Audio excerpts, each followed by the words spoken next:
मैं नमो तीर्थनायक को, नमो ओंकार वाणी को, नमो कुंद प्रभु को जिन्होंने ओंकार धारण की।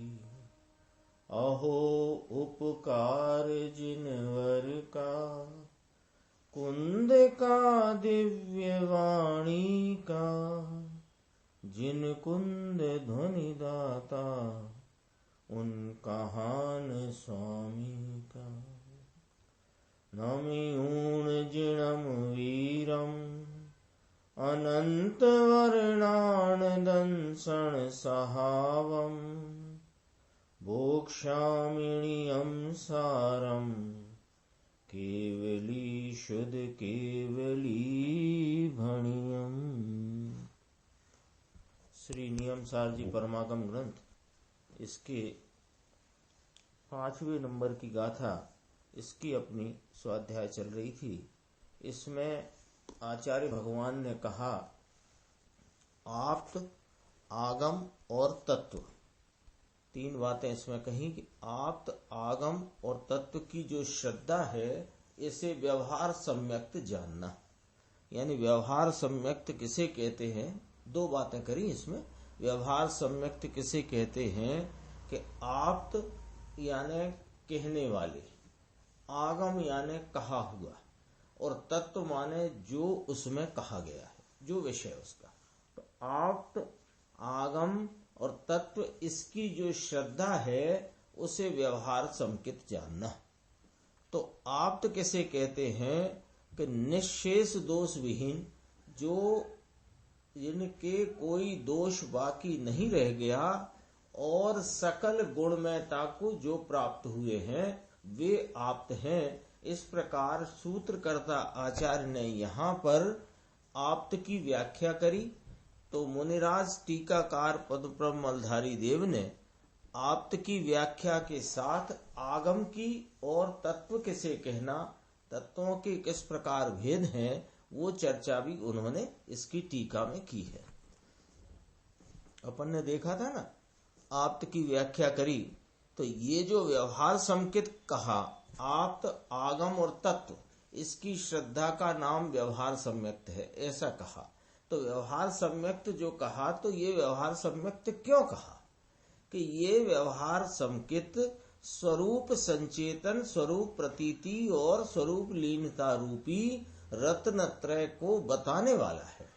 यानी जो जीव अपने स्वरूप की प्रतीति को प्राप्त हुआ है, जिसने अनादि से अन्यथा प्रतीति को छोड़कर अपने आत्म स्वरूप को आप रूप अंगीकार किया है, वो जीव को बाह्य में देव गुरु शास्त्र अर्थात आप्त की, आगम की और तत्वों की ऐसी ही श्रद्धा होती है। ये व्यवहार सम्यक्त है। ये चर्चा अपनी चलती थी।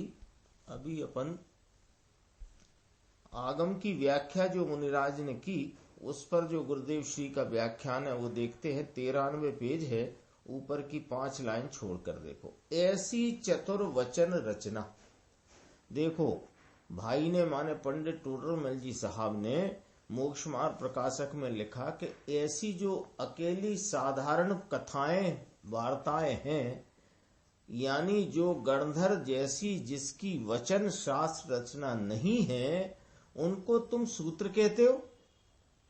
यानी आगम की क्या व्याख्या करी कि आप्त के मुखार बिंद से निकली हुई समस्त वस्तु विस्तार के स्थापन नाम सिद्ध करने में समर्थ ऐसी जो चतुर्वचन रचना है, उसका नाम आगम है। और ये जो साधारण वार्ताएं, साधारण कथाएं हैं, जिनमें गणधर जैसी वचन की रचना ही नहीं, यानी जिसमें इस प्रकार के वस्तु तत्व के सिद्ध करने लायक कोई दम नहीं, उसे तुम सूत्र कहते हो। ऐसा है, ऐसा कहना चाहते पंडित जी। उसके आधार से गुरुदेव ने यहाँ ख्याल कराई बात। भाई मोक्षमार्ग प्रकाशक में आता है, बहुत लिया है, एक एक बात बहुत ली है मोक्षमार्ग प्रकाशक। साधारण वार्ता जैसी क्या तीर्थंकर की गणधर की वाणी ऐसी हो?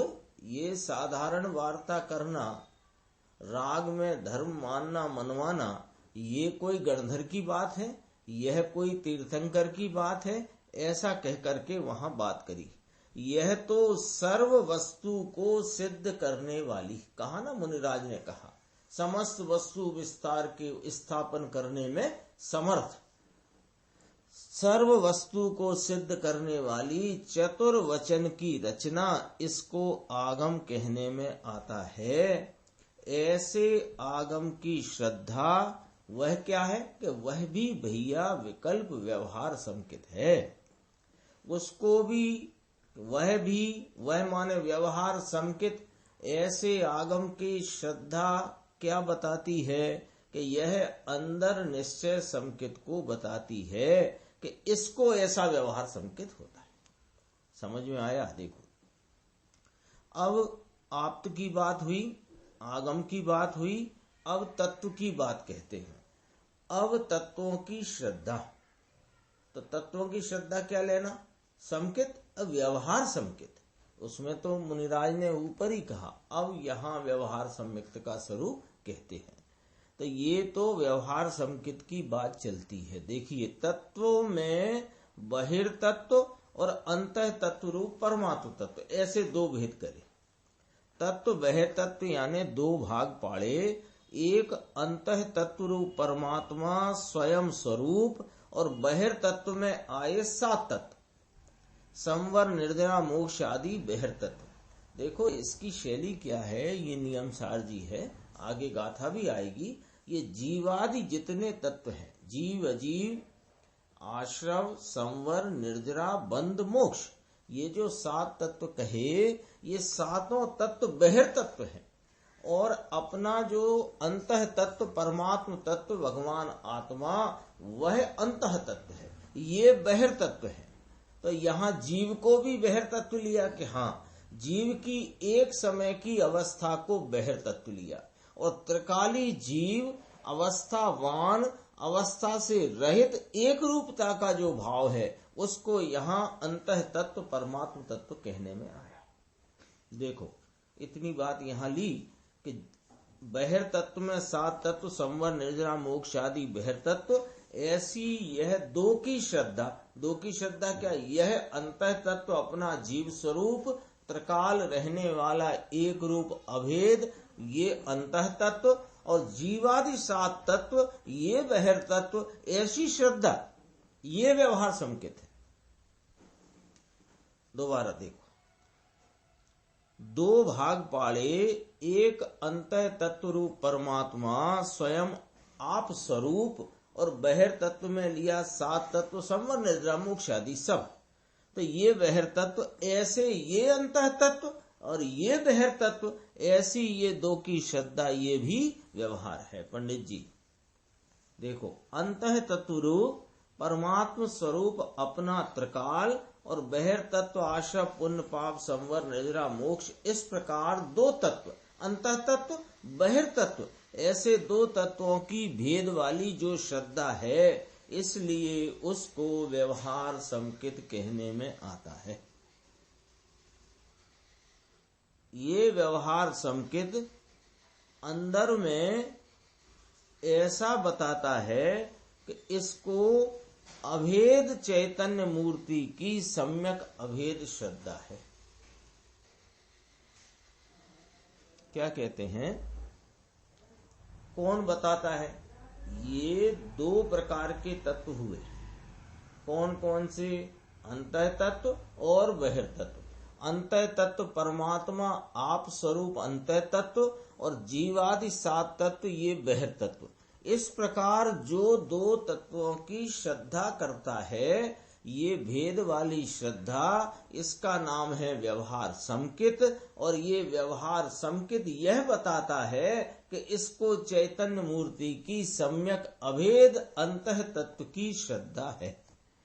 इसको ऐसे भेद वाले की श्रद्धा का विकल्प अभेद को बताने के लिए है। यहाँ व्यवहार संकेत की व्याख्या इसलिए नहीं की गई है कि व्यवहार संकेत ऐसा होता है, तो पहले व्यवहार संकेत अंगीकार करो, फिर से निश्चय संकेत होगा। ये वाली बात नहीं है। जिसने अपने आत्मा को आप रूप स्वीकार किया, उसका स्वरूप संचेतन किया, उसमें लीनता के भाव को प्राप्त हुआ, उसको बाह्य में इन 7 तत्वों में अंतः तत्व बहिर् तत्व रूपता की इस प्रकार की श्रद्धा है। ये व्यवहार संकेत है। और ये व्यवहार संकेत निश्चय अभेद श्रद्धावानता को, श्रद्धा को बताने वाला है। अभी तो ये 2 भाग अपन ने देखे, अंतः तत्व और बहिर् तत्व। अब थोड़ा और इसमें चर्चा आएगी। देखो, बहिर् तत्व और अंतः तत्व रूप परमात्म तत्व ऐसे 2 भाग पाड़े। एक परमात्म स्वरूप अंतः तत्व रूप वस्तु कायम एक, और बहिर् माने दूसरा। तो ये 2 भाग पड़ गए, इसलिए इसको व्यवहार कहा। 2 भाग पड़ गए ना, तो भेद पड़ गया ना, तो भेद रहा तो क्या रहा? व्यवहार रहा। एकला अंतः तत्व परमात्म स्वरूप, इसका अनुभव और सम्यक दर्शन, ये तो निश्चय है। एक अपने अंतः तत्व निज स्वरूप भगवान आत्मा की श्रद्धा, उसमें आप रूपता, रूप अंगीकारता, उसमें प्रतीति का भाव, ये तो निश्चय है। लेकिन यह परमात्मा और ये बहिर् तत्व, ऐसे ये जो 2 भेद पढ़ करके श्रद्धा है, इसको क्या कहना कि इसको व्यवहार संकेत कहते हैं। बजू भाई भारी झीणु छे। इसमें क्या सूक्ष्म है कि देखो, इसकी सूक्ष्मता अपन विचार में लेते हैं। गुरुदेव श्री अपने को क्या बताना चाहते हैं, देखिए इसकी सूक्ष्मता किस प्रकार कहना चाहते हैं। कि पहले ये देखो कि तत्व के 2 भाग पाड़े, अंतः तत्व और बहिर् तत्व। अंतः तत्व कौन? कि अपना परमात्म स्वरूप अभेद चैतन्य मूर्ति भाव, यह अंतः तत्व। और जीव, अजीव, आश्रव, संवर, निर्जरा, बंध, मोक्ष, ये बहिर् तत्व। ठीक है।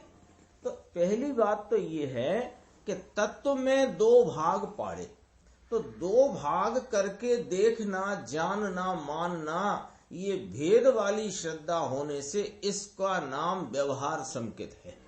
और निश्चय संकेत क्या है कि अपना जो परमात्म स्वरूप चैतन्य मूर्ति अंतः तत्व, एक उसकी ही श्रद्धा, एक उसकी श्रद्धा, यहाँ भेद नहीं, एक अभेद निज चैतन्य मूर्ति की श्रद्धा, इसका नाम निश्चय संकेत है। तो ऐसे निश्चय संकेत वाले को अंतः तत्व क्या और जीव की एक समय की पर्याय, जीव और परद्रव्य जड़ आदि अजीव, इस प्रकार जीव अजीव आदि 7 तत्वों को जानना, मानना, ये व्यवहार संकेत है। और इस प्रकार की श्रद्धा उसको होती है, किसको? कि जिसको अपने अभेद चैतन्य मूर्ति की श्रद्धा है। देखो कहा ना गुरुदेव श्री ने, बजू भाई भारी झीणु, बहुत सूक्ष्म है। देखो शब्द है ना, ऐसे भेदों वाले, ऐसा लिया ना, ये 2 भेद पड़ गए। कौन से भेद पड़ गए? अंतः तत्व, बहिर् तत्व। भगवान आत्मा स्वयं परिपूर्ण अभेद, और इसके साथ वह 7 आदि भेद जीव जीव आदि। तो ये 2 होकर के 2 को 2 रूपता वाली भेद वाली श्रद्धा, इसको यहाँ व्यवहार कहने में आया। और अकेला जो अभेद तत्व है, इसका अनुभव और श्रद्धा, ये तो निश्चय है, परमार्थ है। अब यहाँ 2 भेद का दूसरा प्रकार कहते हैं। देखो, 2 भेद वाले कहकर अथवा जीव अजीव, आश्रव, संवर, निर्जरा, बंध और मोक्ष, ऐसे भेद कहकर के 7 प्रकार के तत्व कहे। ये भी व्यवहार संकेत कहलाया। 7 प्रकार के तत्वों को भेद रूपता से जानना, मानना, ये भेद वाली श्रद्धा, ये व्यवहार संकेत है। जीव अजीव, आश्रव, संवर, निर्जरा, बंध और मोक्ष, ऐसे ये पर्यायों के भेद लो। ये पर्यायों के भेद है। जीव अजीव, आश्रव, संवर, निर्जरा, बंध, मोक्ष, ये पर्यायों के भेद, इनकी श्रद्धा, ये भी व्यवहार संकेत है, विकल्प है। ये विकल्प और निर्विकल्प अभेद चैतन्य समकित है, उसको बताने वाला है ये क्या कहना चाहते हैं? बार बार ये वाली बात आ रही है कि व्यवहार समकित निश्चय समकित को बताने वाला है।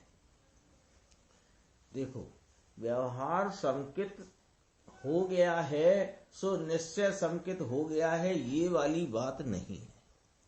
व्यवहार समकित किसको है कि जिसको अपने निर्विकल्प अभेद ज्ञायक तत्व की आप रूपता वाली श्रद्धा वर्तती है, ऐसी श्रद्धावान को ये जीव अजीव आशव संवर निर्जरा बंध मोक्ष रूपी 7 पर्यायों के भेद इस प्रकार ही हैं, ऐसी उनकी भेद रूपता का जानना, इस प्रकार भेद रूपता की श्रद्धा प्रतीति मानना, ये इसका नाम है व्यवहार समकित। ये व्यवहार समकित किसको है कि जिसको अपने अभेद निर्विकल्प चैतन्य भगवान की श्रद्धा है। तो निर्विकल्प चैतन्य भगवान की श्रद्धा को ये भेद वाली श्रद्धा बताती है, ऐसा कहना है। इसको बताने वाला है। सूक्ष्म भारी बात। 7 प्रकार के जो तत्वों के भेद कहे, उनकी श्रद्धा, उनका अब 3 को इकट्ठा करो। 3 कौन कौन? आप्त की श्रद्धा, आगम की श्रद्धा और तत्व की श्रद्धा। तत्व की चर्चा कर ली ना, अंतः तत्व बहिर् तत्व रूपी 2 भाग 2 भेद, अथवा जीव अजीव आशव, इस प्रकार के उनमें 7 प्रकार के भेद। ये भेद वाली श्रद्धा अभेद श्रद्धा है, यह बताती है। ये भेद वाली श्रद्धा अभेद श्रद्धा यो नहीं। भेद वाली श्रद्धा वो जीव को इस प्रकार की भेद वाली श्रद्धा है, ये भेद वाली श्रद्धा अभेद श्रद्धा के भाव को बताती है। अब 3 मिला दिए। आप्त आगम का, आप्त की और तत्व की श्रद्धा, यानी 2 प्रकार के तत्व, परमात्म तत्व अंतर तत्व और बहिर् तत्व, और 7 तत्व रूप 7 भेद, उनका सम्यक श्रद्धान। सम्यक श्रद्धान माने जैसे उनका बराबर यथार्थ श्रद्धान, वह व्यवहार समकित है। इसको तो अभी विकल्प वाला व्यवहार समकित कहने में आता है। देखिए ये 3-4 लाइन है, थोड़ा गंभीरता से इनको देखना, क्योंकि एक गंभीर प्रश्न इसके बाद उपस्थित होगा। तो 4 लाइन ये देखना। जो लोग पुस्तक खोल के सुन रहे हैं, वो जरूर पुस्तक में इस बात को देखें कि देखो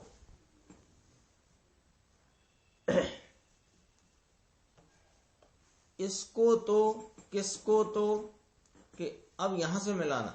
आप्त यानी कि सकल दोषों से रहित, सकल गुणमयता को प्राप्त, ऐसे जो सर्वज्ञ तीर्थंकर भगवान आदि अरहंत देव वे आप्त हैं, और उनके मुखारविंद से निकली हुई जो समस्त वस्तु विस्तार को स्थापन करने में समर्थ ऐसी चतुर्वचन रचना, उसको कहना आगम। और तत्व यानी इस आगम में कहे हुए जो अंतः तत्व और बहिर् तत्व का स्वरूप है, अथवा जो जीव अजीव आश्रम संवर निर्जरा बंध मोक्ष का स्वरूप है, उसको यथार्थ जानना, जैसा उनका स्वरूप है वैसा मानना, ये व्यवहार समकित है।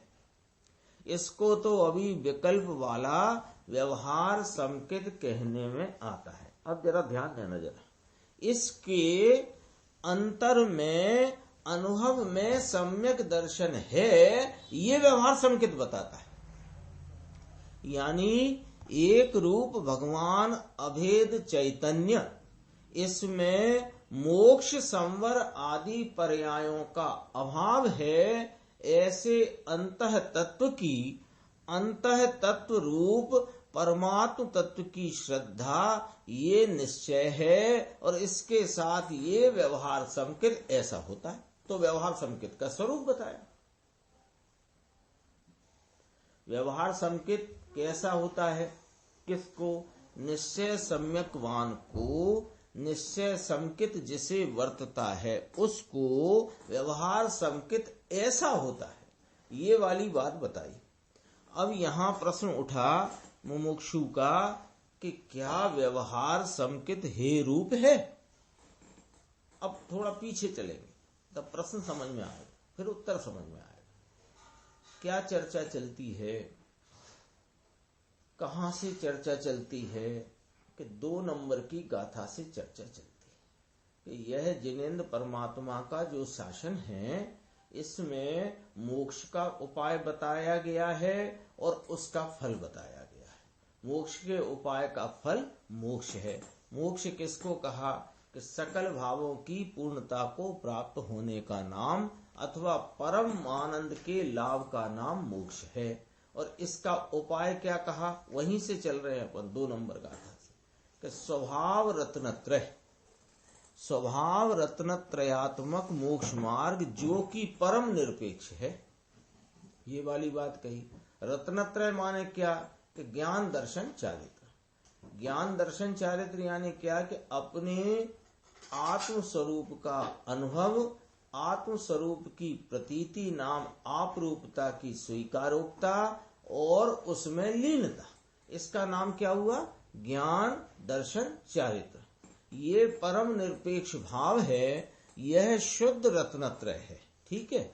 अब कहते हैं कि ये तो है रत्नत्रय, यही मोक्ष का मार्ग है। फिर क्या कहा कि ये जो रत्नत्रय है ये विपरीतम परिहरतम, यह ज्ञान दर्शन चारित्र का स्वरूप लीनता, स्वरूप संचेतन प्रतीति लीनता रूप रत्नत्रय ये व्यवहार से रहित है। इसमें व्यवहार विकल्पात्मक वृत्ति का परिहार है, अभाव है, उसका यहाँ निषेध है। ठीक है ना। तो वो व्यवहार से रहित है। जब ये बात कही तो ये बात कह करके आपने फिर कहा कि ये परिणति कैसी है, पूरा विषय अपन दोबारा से ले रहे हैं यहाँ तक। ये परिणति कैसी है ज्ञान दर्शन चारित्र की कि ये एक अभेद परिणति है। एक ही परिणति अभेद है और ये अभेद परिणति अपने अभेद द्रव्य से अभेद है। वो ऐसा परिणमा आत्मा मोक्ष का उपाय है। ये वाली बात कही। तो यहां तक यह ही सिद्ध किया गया इस 5वीं गाथा के पहले तक कि मोक्ष का उपाय शुद्ध रत्नत्रय स्वरूप है जो अभेद परिणति है। ये अभेद परिणति सर्व का लक्ष्य छोड़कर स्वरूप के लक्ष्य वलन में वर्तती है। उसको ऐसे परिणमित आत्मा को मोक्ष का उपाय कहा। तो इसमें काय का निषेध आया कि व्यवहार का पूरी तरह निषेध आया ना। अब 5वीं गाथा जो आचार्य परमात्मा कहते हैं कि आप्त आगम और तत्वों की श्रद्धा, इसको संकित जानना, व्यवहार संकित है ना। और आप्त किसे कहते हैं कि सर्व दोषों से विहीन और सकल गुणमयता को जो प्राप्त हैं वे आप्त हैं। फिर आगम की चर्चा आई, फिर तत्वों के भेद रूप चर्चा आई, फिर ये कहा कि ये तो व्यवहार संकित है। तो आप तो अभी तक हमको शुद्ध रत्नत्रयात्मक निश्चय संकित को मोक्ष का उपाय कह रहे थे और आपने व्यवहार के परिहार की बात भी कह करके ये स्पष्ट कर दिया कि व्यवहार के भाव से रहित होता है। फिर अब आपने व्यवहार संकित की चर्चा क्यों उठाई? आप आगम और तत्व की श्रद्धा ये व्यवहार संकित है, ये चर्चा उठाई क्यों आपने? ये वाली बात है। तो कहा हमने इसलिए ये चर्चा उठाई कि जिनको निश्चय सम्यक्त रूप अपने अभेद चैतन्य मूर्ति की श्रद्धा वर्तती है उनको बाह्य में तत्वों की, आगम की और आप्त की इस प्रकार की बराबर यथार्थ श्रद्धा होती है। ये बताइए तो उनका व्यवहार कैसा होता है? हाँ, व्यवहार ऐसा होता है। आप्त के संबंध में उनको किसकी श्रद्धा आप्त के रूप में है कि जो सकल दोषों से रहित और सकल गुणमयता को प्राप्त हैं वे ही आप्त हैं, ऐसी श्रद्धा होती है। और उनके मुखारविंद से निकली समस्त वस्तु के विस्तार को बताने वाली, सिद्ध करने वाली जो चतुर्वचन रचना है यही आगम है, गप्पा सप्पा आगम नहीं है। और तत्व में अंतः तत्व और बहिर तत्व। एक अपना परमात्म तत्व अंतः तत्व और जीव जीवादि जो 7 भेद हैं ये बहिर तत्व, अथवा इन्हीं को 7 भेद से कहो तो ये जीव जीवादि पर्याय भेद रूप भाव ये सब बहिर तत्व है। इनके जो भेद, इनकी श्रद्धा, तो ये सब व्यवहार संकेत है। सो काय को कहा आपने कि ये यह बताने को कहा कि निश्चय संकेत वाले को ऐसा होता है, ऐसी श्रद्धा। तो व्यवहार संकेत का कार्य क्या नक्की हुआ कि व्यवहार संकेत निश्चय संकेत को बताने वाला है, ये नक्की हुआ ना। तब यहाँ प्रश्न आया तो व्यवहार संकेत हे रूप है क्या? तो उत्तर देखिए, अनंत बार हे रूप है। क्या लिखा है? जिनके पास पुस्तक है वो देख रहे होंगे। गुरुदेव श्री का उत्तर है, व्यवहार संकेत हे रूप है क्या साहब? प्रश्न है, उसका उत्तर अनंत बार हे रूप है। ये प्रश्न ही कहाँ है? ये प्रश्न यहाँ है ही नहीं कि व्यवहार हे है और निश्चय उपादेय है। ये वाली बात तो पहले हो गई है। यहाँ तो ऐसा बताते हैं कि यह जो स्वरूप रूप रत्नत्रय जो मोक्ष का उपाय रूप भाव है उसके बताने के लिए निमित्त की यह बात की गई है। पेज नंबर है अपना 94। निमित्त की बात की गई है, ठीक है ना। ये आदरणीय नहीं है। क्या? आप्त की, आगम की और तत्वों की भेद रूप श्रद्धा आदरणीय नहीं है, अनुसरण करने लायक नहीं है, जानने लायक है। और क्यों जानने लायक है? कि यह निश्चय श्रद्धा को जनाने वाली है, इतनी बात है। हे रूप तो है ही। हे रूप का अर्थ क्या? ये नीचे पकड़ना दूसरी लाइन में, हे रूप आई ना बात। तो हे रूप का अर्थ क्या? आदरणीय नहीं, अनुसरण करने लायक नहीं। 8वीं गाथा का संदर्भ लिया जिसमें कहा कि ये व्यवहार का विषय ना तो समझाने वाले को अनुसरने के योग्य है और ना समझने वाले को अनुसरण आता, ना अनुसर्तव्य। हाँ, 8वीं गाथा में आ गया है कि देखो भेद से समझाने में आता है तो भी भेद अनुसरण करने के लायक नहीं है। 8वीं गाथा में आई है कि नहीं ये बात? समय सार जी 8वीं गाथा, वहां पर वो आई है सब चर्चा। स्वस्ति ब्राह्मण ने कहा तो उसने कहा स्वस्ति का अर्थ क्या होता है? जिज्ञासा से पूछता है तो कोई समझाता है। स्वस्ति माने तेरा विनाशी कल्याण हो। तो ये वाली बात जो व्यवहार से बताई वो अनुसरण के लायक नहीं, न समझाने वाले को न समझने वाले।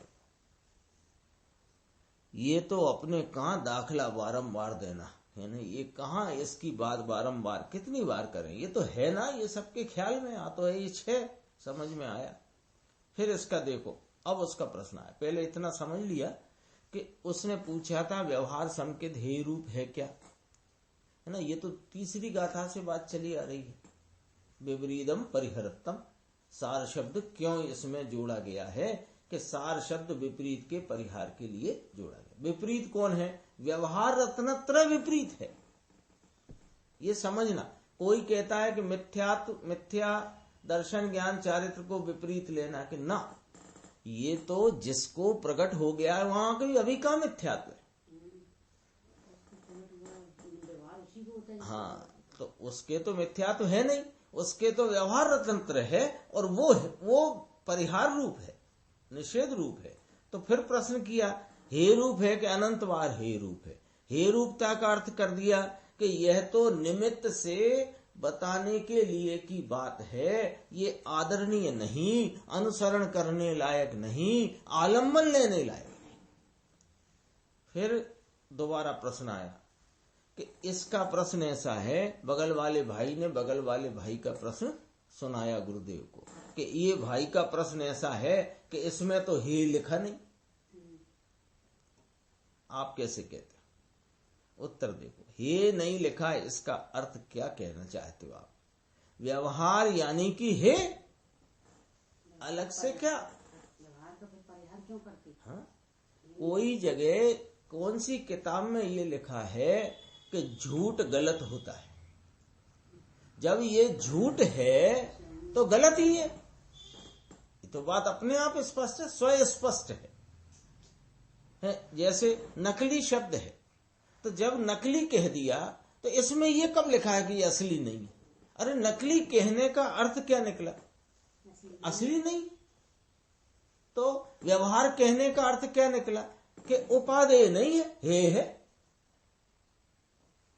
व्यवहार यानी अभूतार्थ, अभूतार्थ यानी कि हे, यानी कि आश्रय करने लायक नहीं, जानने लायक है। इसमें जरा विपरीतता खड़ी करते हैं ना कितने इसमें, कि इसमें व्यवहार किस काम के लिए लिख दिया। जैसे अभी अपन चर्चा कर रहे थे कि जब आपने व्यवहार के परिहार स्वरूप निश्चय मोक्ष मार्ग का प्रतिपादन किया और शुद्ध रत्नत्रयात्मक भाव को ही मोक्ष का उपाय निरूपित किया, बताया, फिर आपने व्यवहार काय को बताया? हमने तो वो निश्चय मोक्ष मार्ग में वर्तते हुए जो मोक्षार्थी हैं उनके निश्चय के साथ ऐसा व्यवहार होता है, ये कहकर के उस व्यवहार के द्वारा निश्चय को प्रतिपादित किया, बताया है, जनाया है, ज्ञात कराया है। तो कोई ऐसे ही इसमें गोटा वाले माने इसमें विरोध खड़ा करते कि देखो साहब, व्यवहार फिर लिखा ही काय को पद्म प्रम मलधारी देव ने? तो कहते हैं पद्म प्रम मलधारी देव ने भूल करी है व्यवहार संकेत, क्योंकि रतनकंड शावकाचार में आता है देव गुरु शास्त्र आदि की श्रद्धा, ये भी संकेत सच्चा है। ये वाली बात उठाते हैं लोग। रतनकंड शावकाचार में ऐसा लिखा है साहब, तो फिर मुमुक्षु ने अपने खुद ही वहां प्रश्न उठा दिया कि वहां निश्चय से बात करी है कि नहीं, वो क्या करी है वो छोड़ो, ये व्यवहार की बात करी नहीं, ये व्यवहार की बात। कोई से शास्त्र में, कोई सा भी शास्त्र हो, देव गुरु शास्त्र की श्रद्धा व्यवहार संकेत है, ये वाली बात स्पष्ट है, सब दूर। ये व्यवहार की बात करी है, वह तो अंदर का भाव, यानी देव गुरु शास्त्र को जो भाव कहना है, इस भाव की श्रद्धा, ये सच्चा संकेत है। जैसे पंडित टोडरमल जी ने लिखा, विपरीत अभिनिवेश से रहित तत्वों का श्रद्धान वह निश्चय संकेत। वो ऐसा कहा, लेकिन उसमें समझना पड़ेगा कि विपरीत अभिनिवेश से रहित लिखा है ना, उसमें विपरीत अभिनिवेश माने विपरीत अभिप्राय से रहित।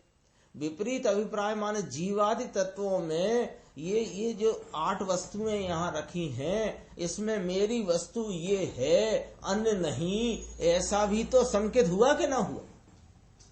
लेकिन इसको भेद से देखना, भेद से कहना व्यवहार है, और उसमें एक अभेद को पकड़ना वो निश्चय है।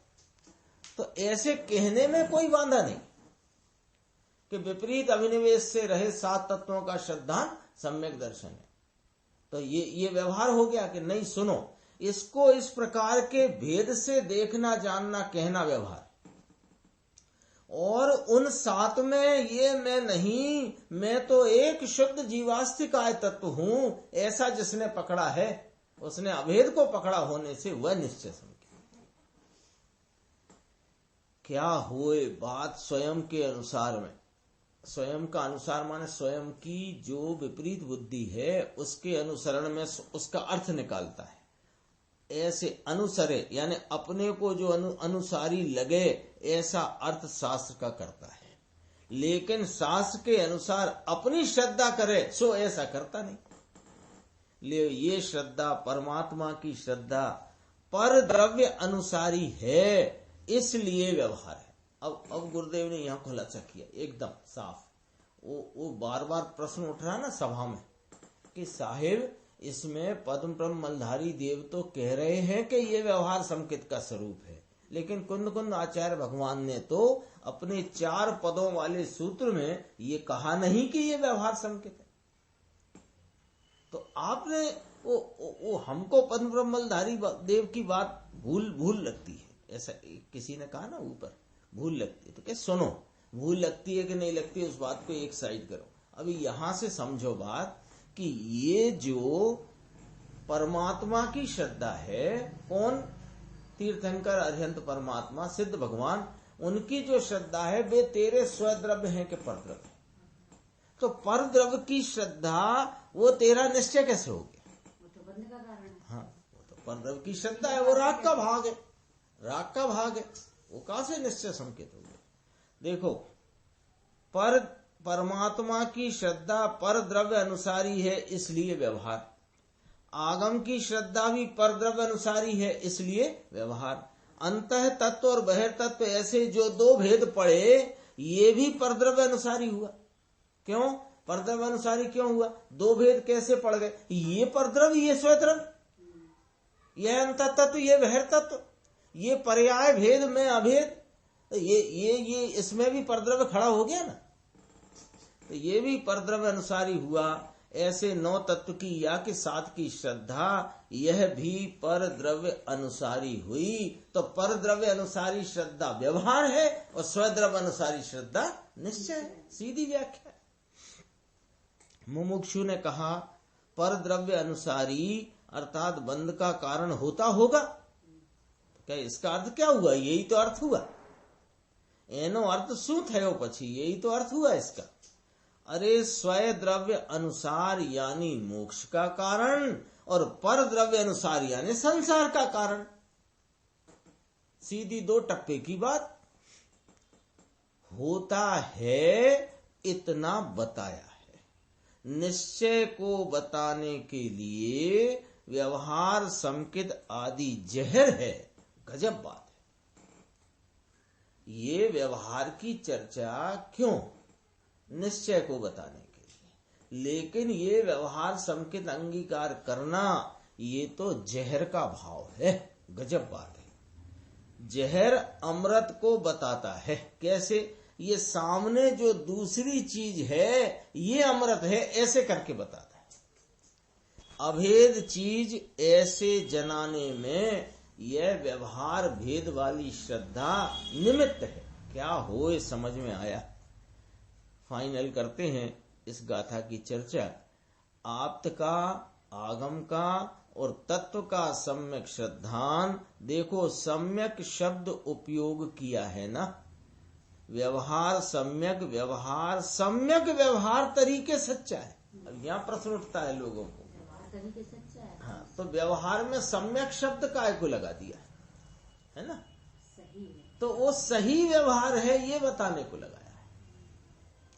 इससे विरुद्ध नहीं होता है ऐसा कहने को। उसमें जैसे आप्त का जैसा स्वरूप है वैसी ही श्रद्धा का नाम सम्यक श्रद्धा है। किसकी? आप्त की। और यह सम्यक श्रद्धा व्यवहार सम्यक श्रद्धा। तो व्यवहार में सम्यक क्यों कहते हो?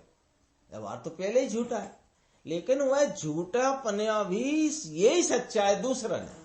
झूठेपने झूठा सच्चा है। हाँ, वो झूठे पने से ये वाला झूठा पना ही सच्चा है, अन्य झूठा पना नहीं। ऐसा अन्य कोई भी ऐसे अन्य अनेक प्रकार के आभूषण धरने वाले हों आदि इत्यादि हों, वे तो नहीं है आप।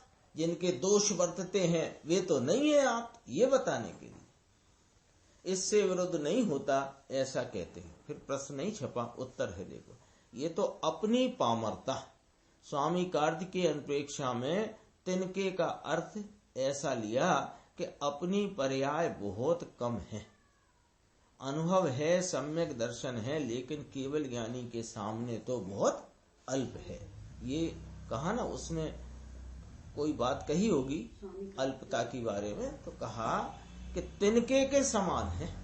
ऐसा कहते हैं ना, सिंधु में बिंदु के समान। हाँ, कहते हैं मेरा ज्ञान तो सिंधु में गणधर परमात्मा कहते हैं, 4 ज्ञान के धारी, जिन जो अंतर मुहूर्त में द्वादशांग की रचना करने में समर्थ है। लेकिन प्रभु कहाँ आपका केवल ज्ञान समुद्र की भांति और कहाँ मेरा ये अल्प ज्ञान उसकी बूंद बराबर भी नहीं है, ऐसा कहते हैं।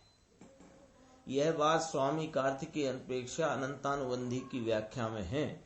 स्वामी कार्तिक में पीछे आई है गाथा। सम्यक दृष्टि जीव स्वरूप को तो परमात्मा तरीके स्वीकार करता है, यानी वस्तु से तो मैं परमात्मा से, सिद्धों से किंचित कम नहीं, और पर्याय में अपनी पामरता को जानता है। क्योंकि कहाँ केवल ज्ञान और कहाँ संकित, ये का सच्चा ज्ञान उसी को है। हाँ, यही तो व्यवहार संकित हुआ, यही व्यवहार संकित हुआ। यह दो की अपेक्षा से वहां बात है। अब 5वीं गाथा की टीका पूर्ण करते हुए श्लोक यहाँ आचार्य भगवान मुनिराज, टीकाकार मुनिराज कहते हैं, देखो, भववै भेदिनी भगवती भवता किम भक्तिरत्र न समस्ति तहिर भवाम्बुधि मध्य ग्राह्य मुखांतरगतो भवसी। देखो, ये तो अलंकारिक भाषा बहुत रहती है पद्म प्रमलधारी देव की। भव के भय को भेदने वाले इस भगवान के प्रति क्या तुझे भक्ति नहीं? ऐसा भा लिया ना, भव के भय को भेदने वाले यह भगवान के प्रति क्या तुझे भक्ति नहीं? ऊपर लिया ना, भव वै भेदनी भगवती भवता, भावा लिया ना शुरू में।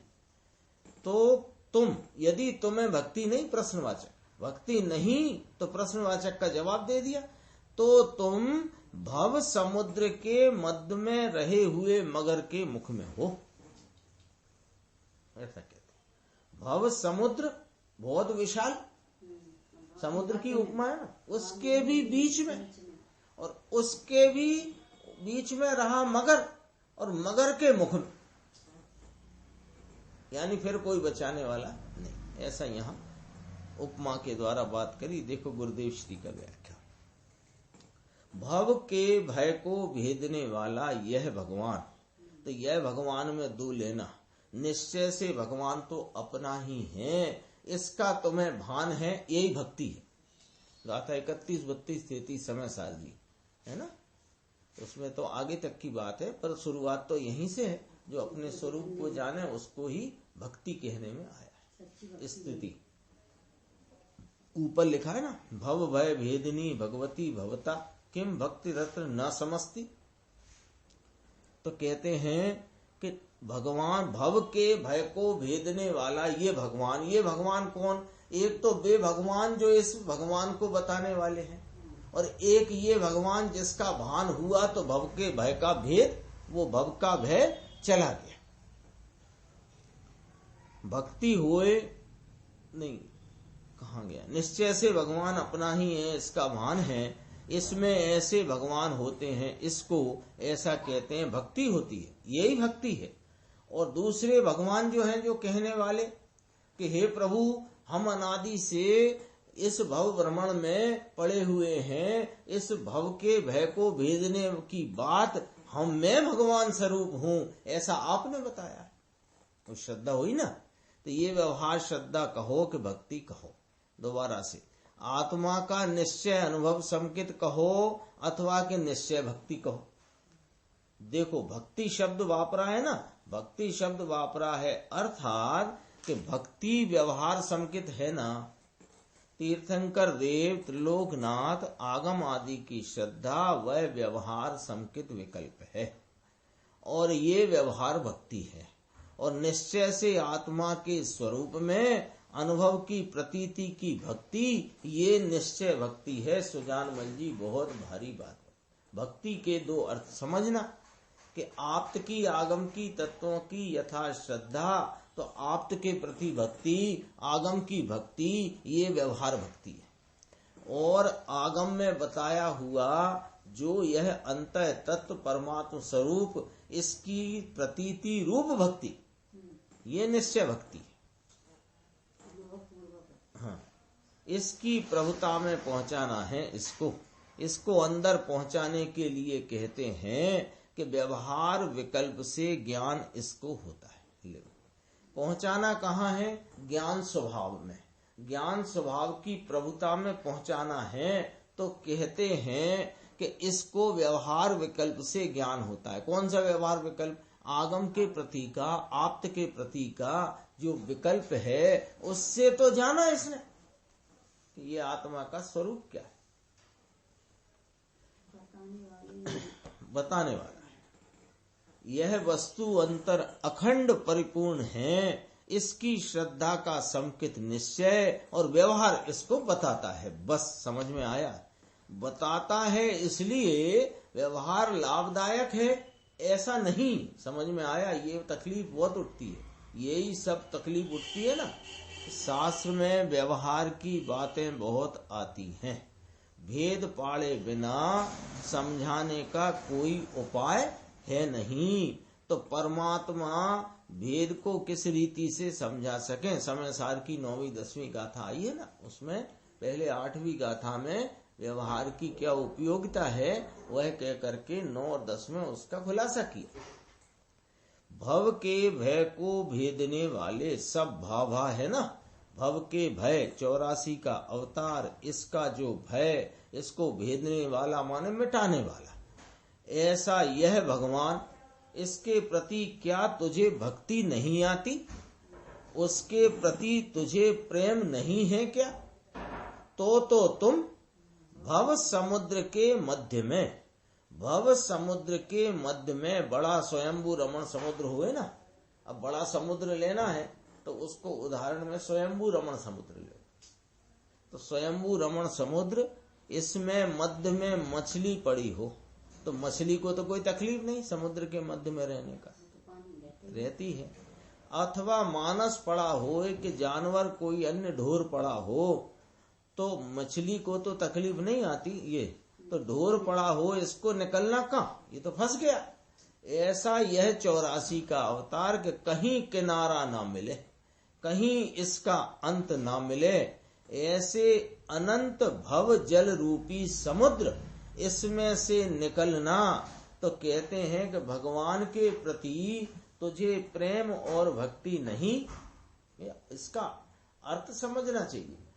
इस वाले कलश को लोग बहुत उद्धृत करते हैं कि तुझे भगवान की भक्ति नहीं है, तो मंदिर नहीं आता है, तो भगवान की पूजा भक्ति नहीं करता। उसकी बात नहीं है, यहाँ बात किसकी है वो पकड़ना। भगवान यानी भगवान के द्वारा बताया गया यह निज भगवान, इसके प्रति तुझे प्रेम नहीं यानी द्वेष है। द्वेष क्या है कि तुझे राग के प्रति प्रेम है, यही इसके प्रति द्वेष है। तो इसके प्रति प्रेम, इसकी प्रतीति, इसकी भक्ति है, और ये भक्ति तुझे नहीं, व्यवहार भक्ति इसको बताने वालों के प्रति ये भक्ति तुझे नहीं, तो तुम भव समुद्र के मध्य में रहे हुए मगर के मुख में हो। फिर एकला छूटा भी नहीं, मुख में लिया, मध्य में रहा मगरमच्छ और उसके मुख में मिथ्यात्व रूपी बड़ा मगरमच्छ है ना। मिथ्यात्व कौन है कि इस भव समुद्र के जल में बीचों बीच में स्थित मगर के समान है ये मिथ्यात्व, और इसके तुम मुख में हो क्योंकि तुम्हें अपने आत्मा की भक्ति प्रेम और उसकी प्रतीति नहीं, तो तुम उसके मुख में हो। तो भगवान की जिसको भक्ति नहीं, इसको आत्मा की भक्ति नहीं, और जिसको आत्मा की भक्ति नहीं उसे भगवान की भक्ति नहीं। आत्मा अखंड परिपूर्ण प्रभु, ऐसी जिसको श्रद्धा है, इसको ऐसे परमात्मा की श्रद्धा होती है, ऐसा यहाँ कहा गया।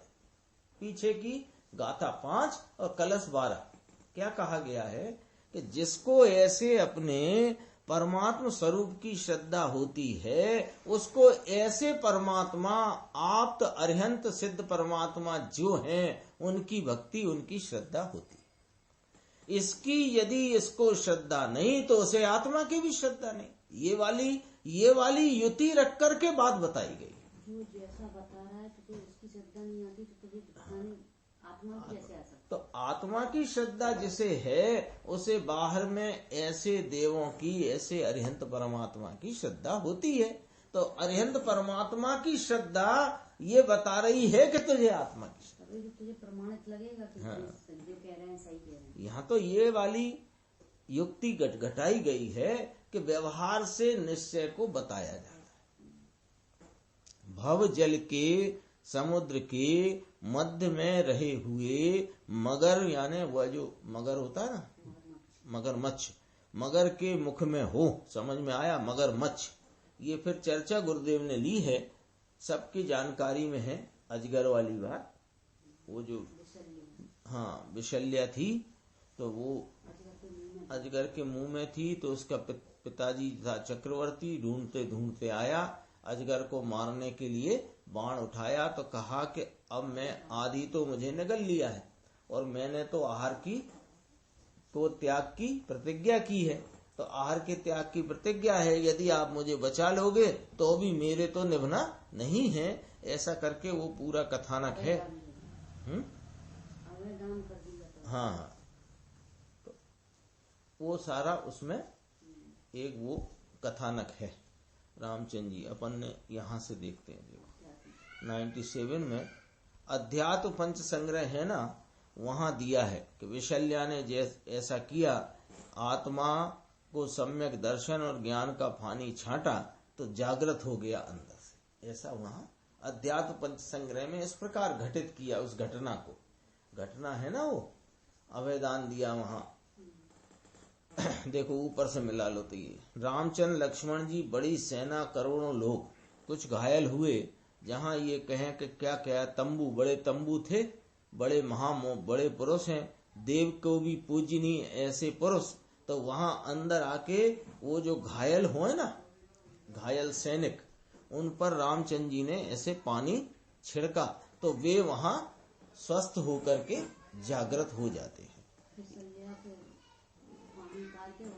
हाँ हाँ, ऐसा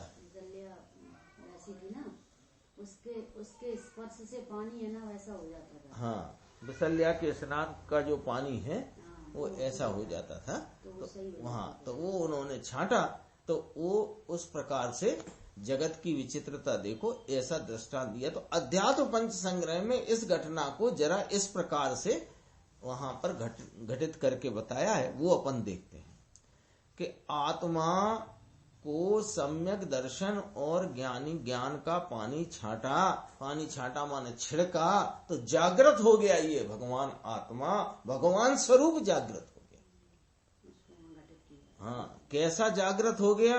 अभी तक ये मोह की नींद में सोया पड़ा था, ये अपने को राग आदि भाव, शरीर आदि अचेतन भाव मान करके सो रहा था।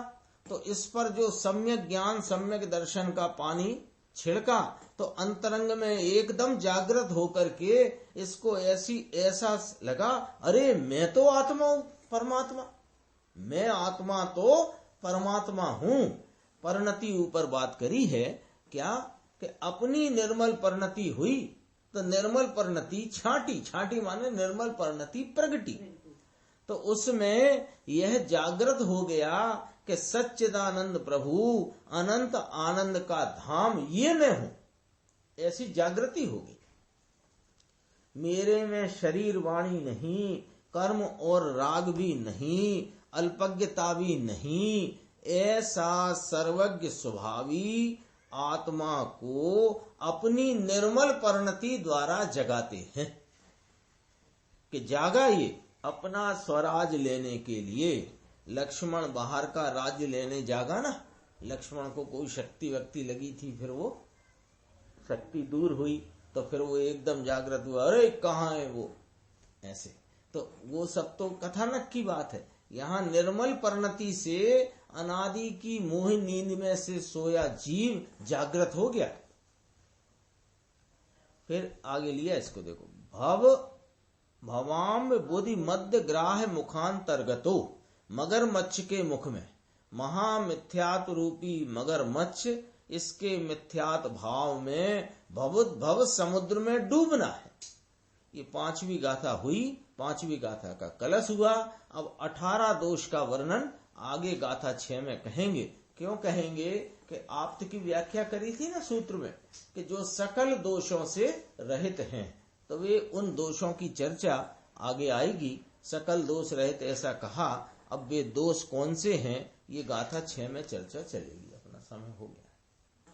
निज निधि निज में बताई, यह अनंत उपकार है, उसके लिए